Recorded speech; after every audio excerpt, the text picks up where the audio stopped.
everyone, can we please ask you to mute your microphones because we want to prevent any background noise. Thank you so much. Now, while waiting for this program to commence, we'll like to present a few short viewing pleasure.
Recording in progress. Here at UMT, and I've had I am Aluma Muhammad, a PhD student in applied linguistics. I am from Nigeria and I am Hausa by native. So definitely when I came here to Terengganu, so I found the place is a very good and peaceful place. And even the people of Terengganu, many of them are accommodating because I stayed almost 5 months in the university, in the campus. So sometimes I do interact with the Malaysians.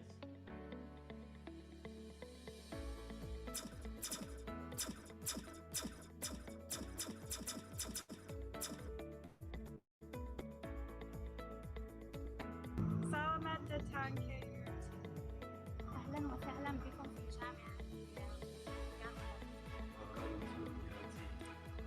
Barka da zuwa UMT, University Malaysia Terengganu. UMT,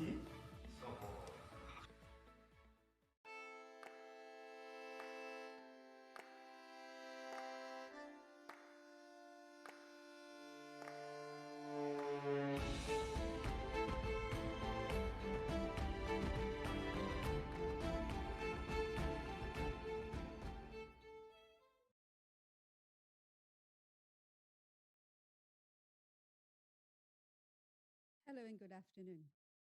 Professor Datuk T.S. Dr. Ahmad Fauzi bin Ismail, Chair of the Asia Technological University Network and Vice Chancellor of Universiti Teknologi Malaysia.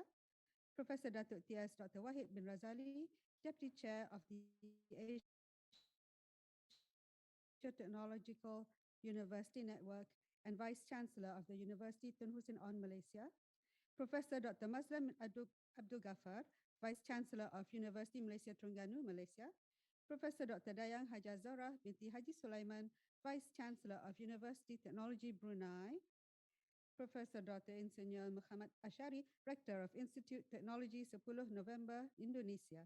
Professor T.S. Dr. Muhammad Zamri bin Ibrahim, Deputy Vice Chancellor of Academic and International Affairs of University Malaysia Terengganu. Distinguished keynote and workshop speakers, delegates of Asia Technological University Network, staff and students who are here with us right now, live on Facebook, YouTube, and on Zoom. Ladies and gentlemen, welcome to the International Staff Week 2021. This is a momentous occasion for all of us, for despite the current pandemic that has caused so many interruptions to important discussions such as this, we are nonetheless able to gather together in the spirit of cooperation and fraternity. Our theme for this year's program is Staff and Student Mobility. Without further ado, I would like to invite the Honorable Vice Chancellor of UMT, Professor Dr. Mazlan bin Abdul Ghaffar, to say a few words of welcome. Professor.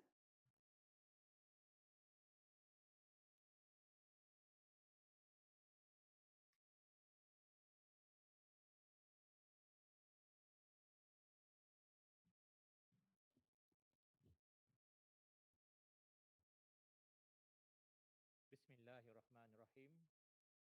Assalamualaikum warahmatullahi wabarakatuh. Thank you to Honorable Chairperson, Madam,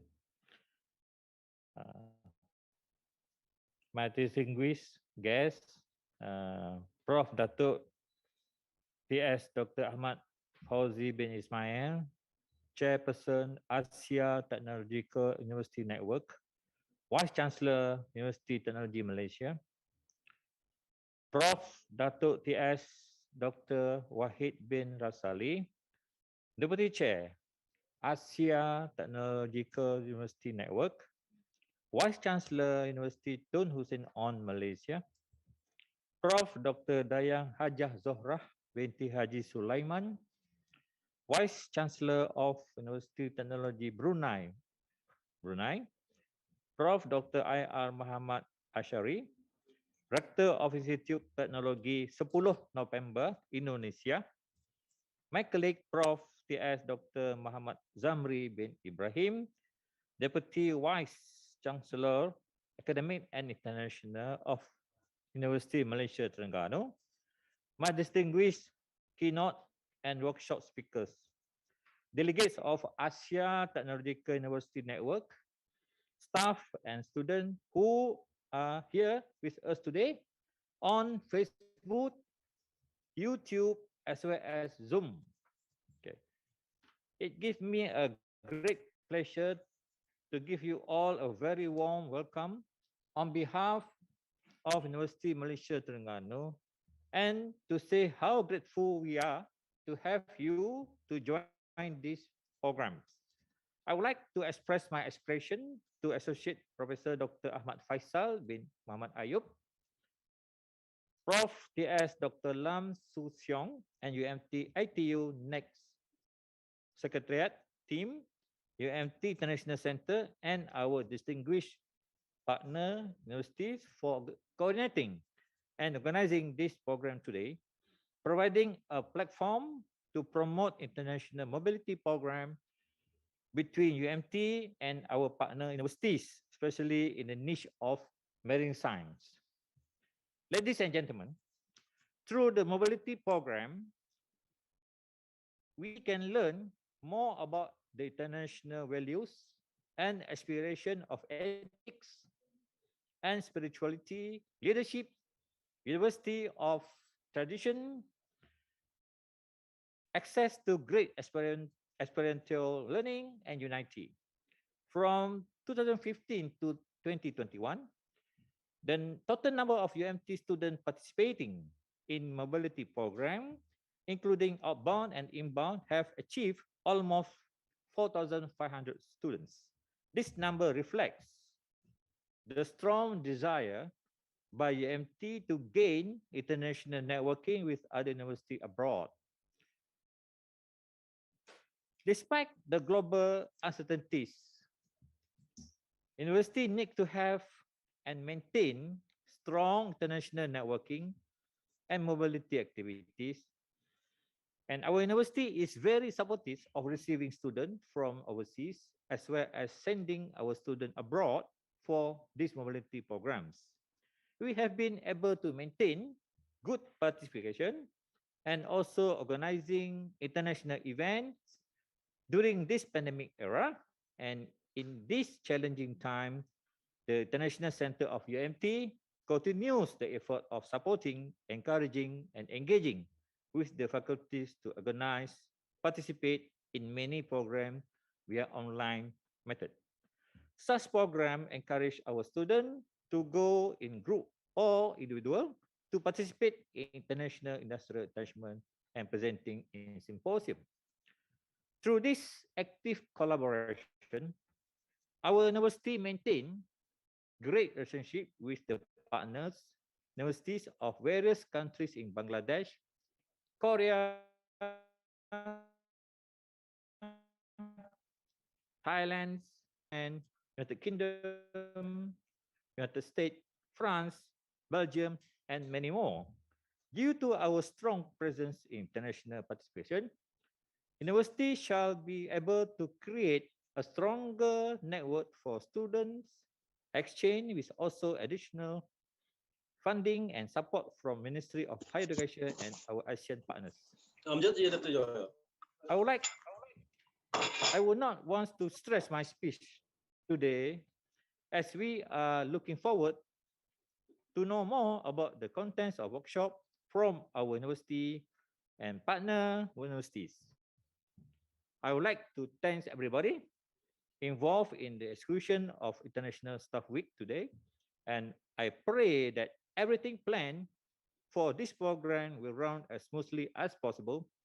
Also, I would like to extend my greatest appreciation to the organizing committee of ATU-Net technical team and everybody involved in the work and contribution to the success of this program. Thank you very much. Wabillahi taufiq wal hidayah. Wassalamualaikum warahmatullahi wabarakatuh.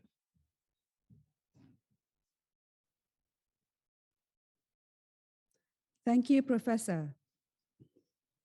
Ladies and gentlemen, we shall now take a few moments to capture a snapshot of this historic occasion by taking a group photograph as a souvenir for you all. So if you'd be so kind as to turn on your webcam so that we can take a photo, we'd be so very much obliged. Thank you, ladies and gentlemen. Now, as there's so many of us here today, what I'm going to do is I'm going to count from 1 to 20 because that's how long it's going to take to capture a photograph of all of you. Okay, so don't forget to smile and don't forget to say cheese. Now I want you to count with me, okay? 1, 2, 3, 4, 5, 6, 7, 8, 9, 10. Am I going too fast? 11, 12, 13, 14, 15, 16, 17, 18, 19, 19 and a half, 19 and 3/4, 19 and 7/8. Are we ready? 20. Thank you, ladies and gentlemen. Okay, so now I'm pleased to turn the microphone to Professor Dr. Lam Soo Hyung, who will be your moderator for the keynote address. Professor? Thank you very much, Ms. Shaizani. First of all, it is a great pleasure to have all the honorable professors, speakers, delegates of ATU.Net, and students on Facebook, YouTube, and Zoom to join the International Staff Week 2021. My name is Lam, and it's an honor to be the moderator for the first keynote session. Please allow me to introduce our first keynote speaker today, Professor T.S. Dr. Mohd Zamri Ibrahim, who is also a very prominent, yet a very young professor in UMT. Prof. Zamri is also currently acting as the Deputy Vice Chancellor of the Academic and International Division of UMT. We are honored to have Prof. Zamri to deliver a keynote speech on experience from UMT in education for sustainable development through e-learning in higher education. Please allow me to give a brief introduction of Prof. Zamri before we proceed further. Prof. Zamri holds a PhD in Renewable Hydrogen Energy Production Systems from the National University of Malaysia, UKM, and is currently a professor and the Deputy Vice Chancellor focusing on academic and international affairs of UMT. He has vast experience and contributions to academic and education development via his leadership and many appointments such as Director of Tati University College, the Dean of Faculty of Ocean Engineering Technology and Informatics of UMT, and also the Director of Central Laboratory. He is also a prominent figure and mentor in research and development, currently acting as the head of research cluster in technology, marine engineering, and science. He is also a well-known expert in renewable energy systems and resources involving wind, solar, wave, ocean current, and also hydrogen energy, being one of the hot research area nowadays. Without further ado, let's give a warm welcome to Prof. Zamri to give his speech and share his inputs with us today. The floor is yours now, Prof. Zamri. Thank you.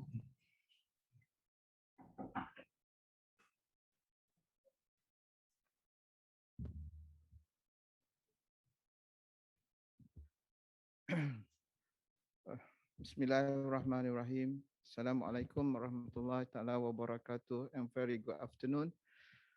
Thank you, Prof. Lam, for the brief introduction, background of me. Right, distinguished guests, distinguished speakers, distinguished keynote and workshop speakers, delegates of Asia Technological University Network, staff, and students who are here with us today on Facebook, YouTube, as well as Zoom.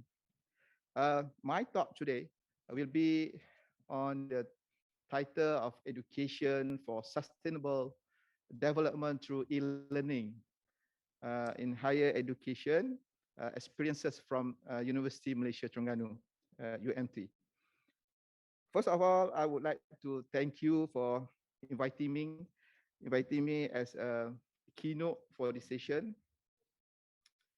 As we know today, we are facing with the difficulty of pandemic COVID-19. So we have to move forward by looking for a new method of teaching and learning, particularly at a higher education institution.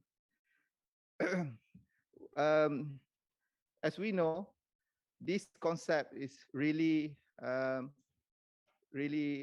well known nowadays as we move forward from teaching world. The one of we call is a blended learning. This is one of the much faster method that we use in our university nowadays, right? So I would like to share with all the audience how Universiti Malaysia Terengganu transformed from the conventional teaching method to the e-learning method with the well-planned from years to years. So the one thing is I would like to stress out here is how Universiti Malaysia Terengganu developed the blended learning till today. We are fully use of e-learning, how to deliver to the student through the PDP online. As today, this is a very follow. Right.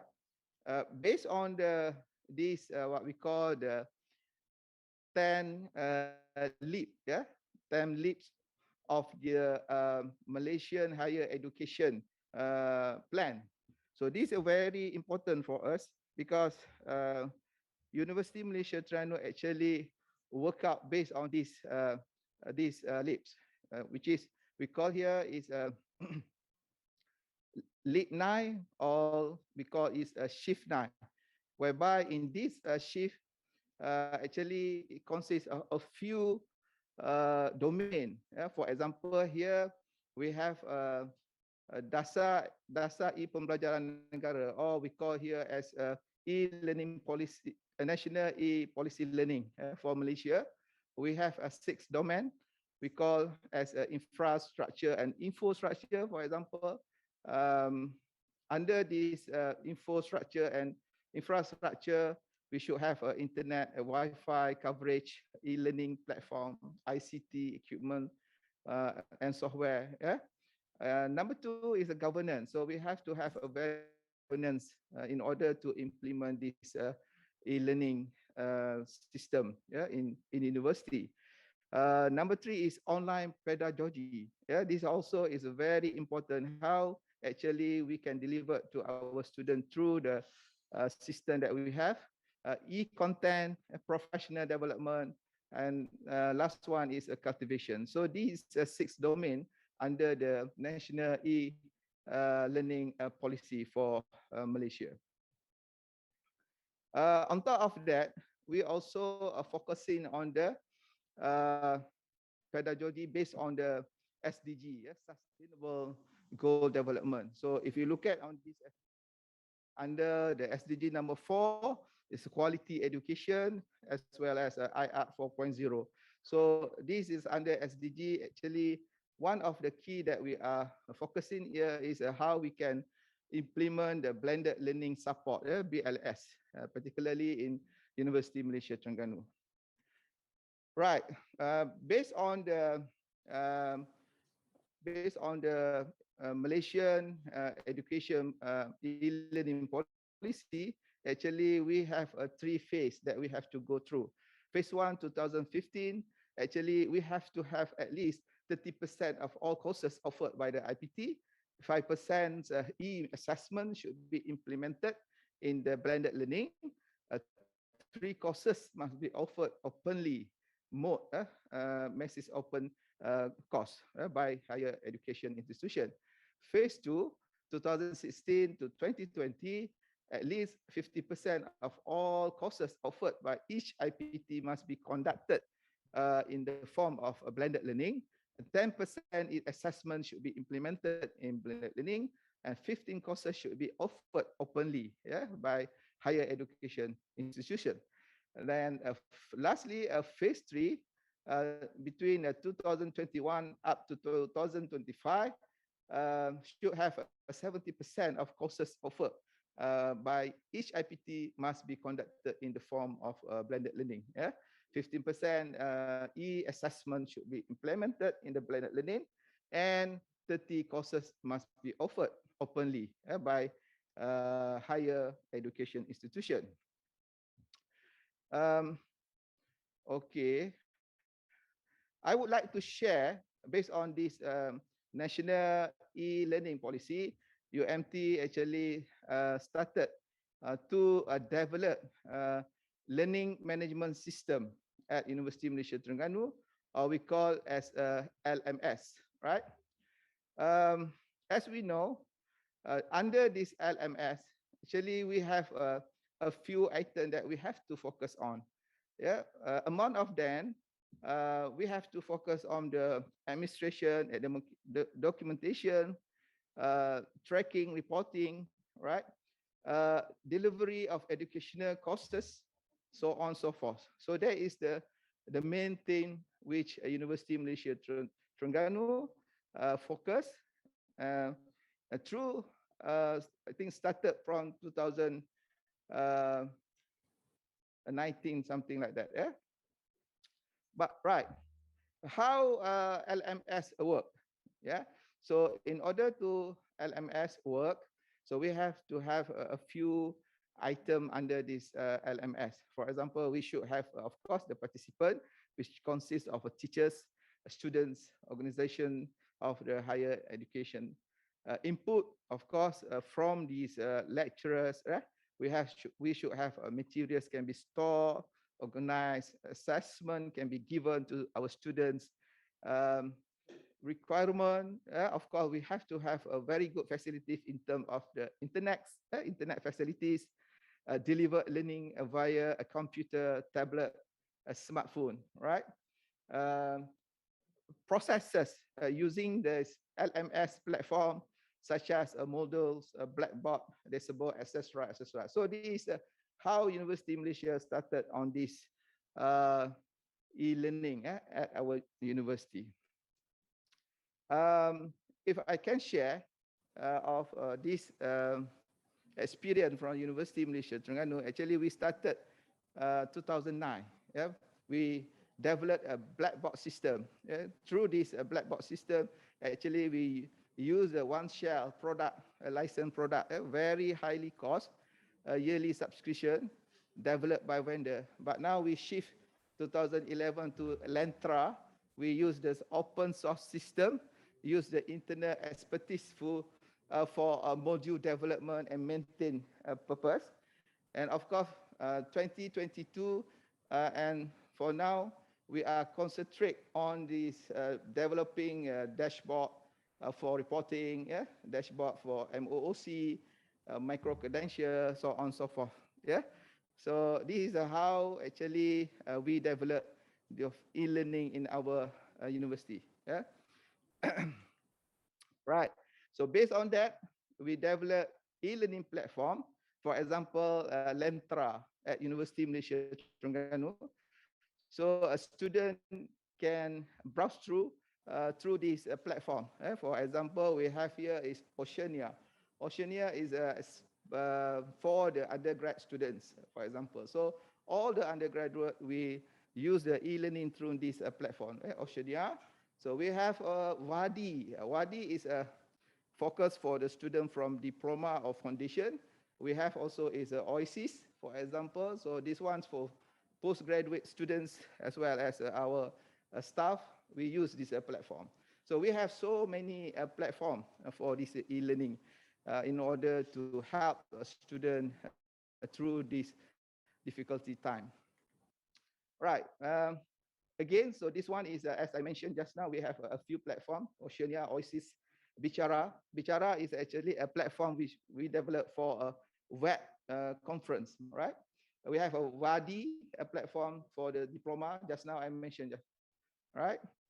On top of that, this is one of the example activities and assessment on LMS, right? So we have a course analysis, ebook, assessment, yeah, through the quiz, test, okay, and activities, a forum discussion, a web conference, WebEx. This platform, actually, we also have services available 24 hours. We have a telephone operator. We have an e-learning assistant. We call it Ella. We also have an e-ticket. So those support service available. If our user, our student having a problem, so they can contact this service available, how this service available can help them through the e-learning platform. Right, this is one other example.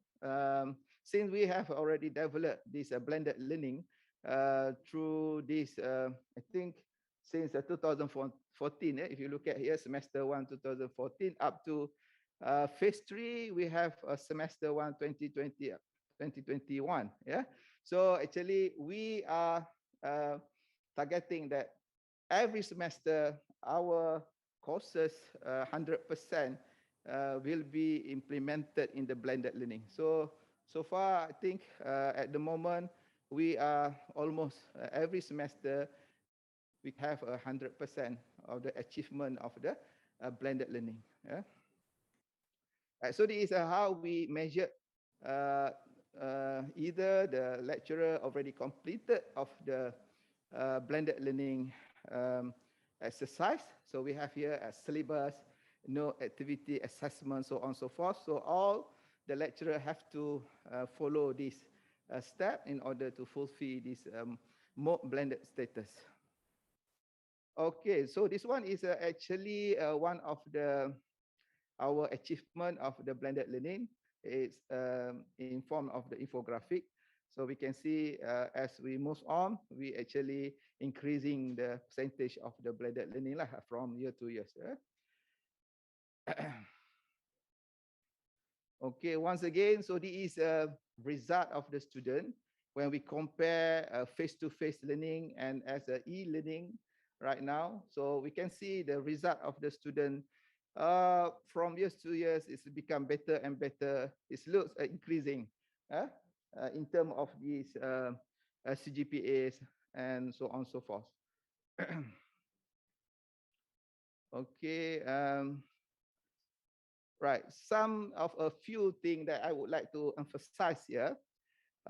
till now, actually, based on the e-policy, national e-policy, UMT at the moment, actually, on the phase 1, 2015, UMT has achieved 54.59% of this blended learning. Yeah, phase 2 we achieved 93.03%, and phase 3 we already achieved 96.56%, which is 70% of against the national policy. Yeah. At the beginning of the phase 3, 2021 to 2025, actually we already achieved 96.56 fully online, yeah, because of this COVID-19 pandemic. So this perhaps one of the factors that we can speed up the process of the e-learning. Right? A structure, framework, and policy needed. IT literacy not that important as long as educators and students willing to learn and use it. So this is how some of point that I can share how UMT use this blended learning through this COVID-19 pandemic. Yeah? Apart from that, actually, Universiti Malaysia Terengganu also focus on how to develop the ODL, we call open distance learning, yeah, UMT Mohd, micro credential courses. So now we are developing this platform in order we can achieve the target more and more to use this method in PDP online. So this is one of the example UMT Mohd, the platform that we developed in our campus, in our university. Okay, this one of the virtual collaboration mobility programs under the e-learning. So we have a virtual Asia exploration, yeah, through course, UPME, yeah. So this is one of the advantage of e-learning that we use today. So actually we can connect with the other university outside of Malaysia as we have today. All right. Lastly, I would like to highlight here, is learning online as effective? So the one thing here, those who do have access to the right technology, evident that learning online can be more effective in a number of ways. Yeah, research show an average a student retain more material when learning online, 25 to 60%, 8 to 10% in classroom, respectively. Yeah. So we can say that through the e-learning, a student can get more and more materials. Yeah. Why? Student being able to learn faster online? Because if you can say here, e-learning requires 40 to 60% less time to learn than in a traditional classroom, as they can learn at their own pace, going back and reading, rereading, skipping, and accelerating through concept as they choose. Okay. On the other hand, the effectiveness of online learning varies among age groups. Yeah, the general consensus on children, especially younger ones, is that the structured environment is required because kids are more easily distracted. So I come to the conclusion, what actually we have achieved in our university. So at the moment, based on the national e-policy 2.0 has actually helped the higher education international in Malaysia to plan and organize the teaching and learning online. Yeah, since blended learning has been a focus, so Universiti Malaysia Terengganu has achieved the target as follows. Phase 1, 2015, we have already achieved 59, phase 2, 93, and phase 3, 96.56%. Yeah. In terms of the social implication, guide individual learning experience, give an ample time for academic staff to arrange activities and give feedback to students. Yeah. Of course, sometimes we also have a limitation in e-learning. Yeah? So if we look at on this, maybe due to the internet coverage, in a certain area, a student or lecturers, gadgets, for example, owned by students and educators also, they have a limitation on this particular device, and originality, value, lecturers versus students, discussion can take a place anytime. So these are how advantage of e-learning concept lah. I think that's all from the experience that we had in our university, Universiti Malaysia Terengganu. With that, I would like to thank you. Thank you very much. Thank you very much to Prof. Zamri for giving an excellent and enlightening speech. We will now proceed to the Q&A session with the floor. To the participants, please feel free to unmute yourself to ask any questions if you like. In the meantime, let me check if there are any questions posted in the chat box. Yes, Prof, there's one question, Prof. Zam. What are the next steps to drive e-learning towards supporting and developing higher education? If Prof. Zam may answer. Thank you, Prof. Zam.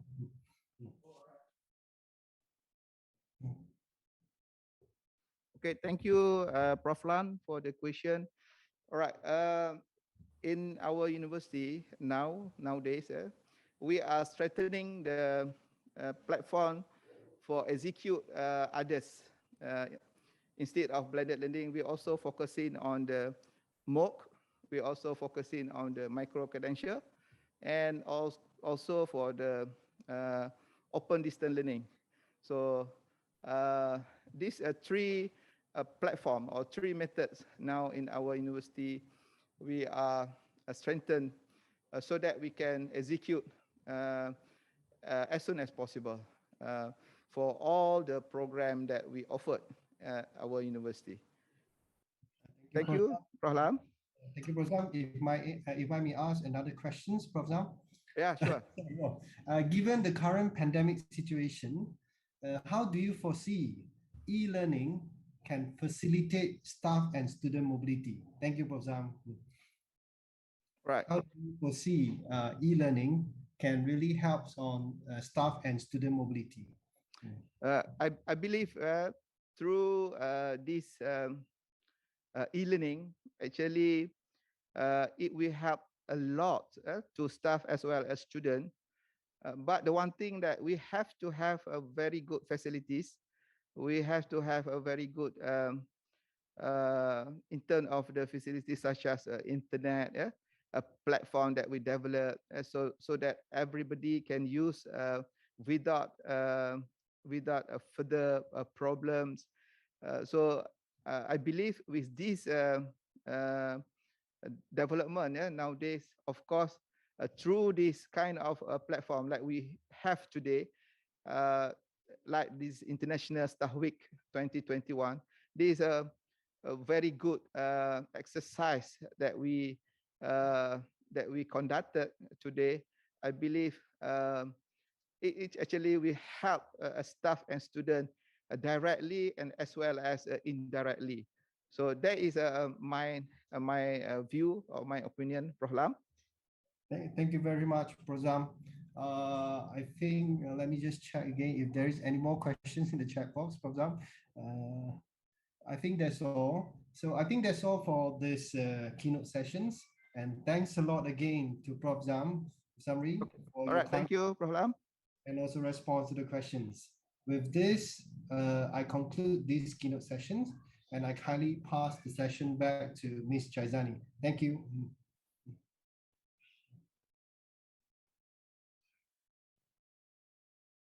Thank you, Professor Dr. Muhammad Zamri Ibrahim, for that illuminating keynote address. On behalf of the organizing committee, please